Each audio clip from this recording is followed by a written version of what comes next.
Filsafat rumah gadang Minangkabau. Minangkabau suatu suku bangsa yang unik dari suku bangsa lain. Di sini garis keturunan diwarisi dari pihak ibu atau matrilineal.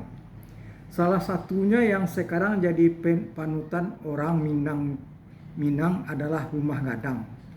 Di sini bermukim satu kaum dari pihak ibu.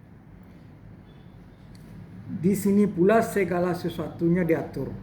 Tapi itu semua telah jadi kenangan.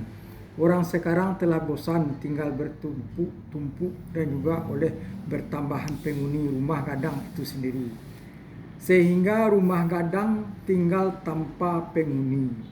Namun atas inisiatif pemerintah, sekarang telah ditemukan jalan pemecahannya untuk melestarikan rumah gadang itu sendiri. Cara yang ditempuh pemerintah adalah dengan membangun gedung perkantoran dengan tipe gonjong, dan itu juga diikuti oleh pihak swasta. Tapi apakah itu telah memenuhi persyaratan dari rumah gadang seperti yang dibangun dahulu? Terutama atapnya kita melihat banyak gonjongnya yang dibangun tidak luas seperti Saisua. Seperti kita ketahui, rumah gadang diciptakan atas perpaduan garis lengkung dan garis miring. Juga disadari oleh rasio alua jopatwi. Jadi tidak ada ukuran yang pasti. Tapi kenapa rumah gadang Saisua banyak yang anggun dan luas? Untuk itu di sini kita akan mengetengahkan sedikit tentang filsafat dari rumah gadang di Minangkabau. Rumah gadang, rumah batayo, rumah nantigo sasayangan. Di pangka gajah maharam, di tengah putih balinduang.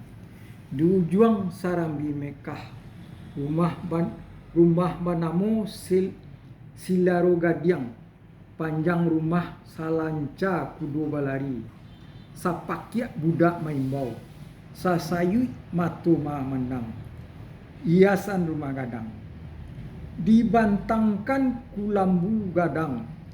Ralun baralun ditimpu angin. Digantungkan pulau langit-langit. Kilek kamilo ditimpu paneh. Tonggak dipalui josindek sitin. Tunggak bapalui josindek sitin balambui jo kain kunyang. Lagi balukih jo batarawang. Dibantangkan kasua gadang. Banta kacia susun basusun. Tindiak batindiak banta gadang.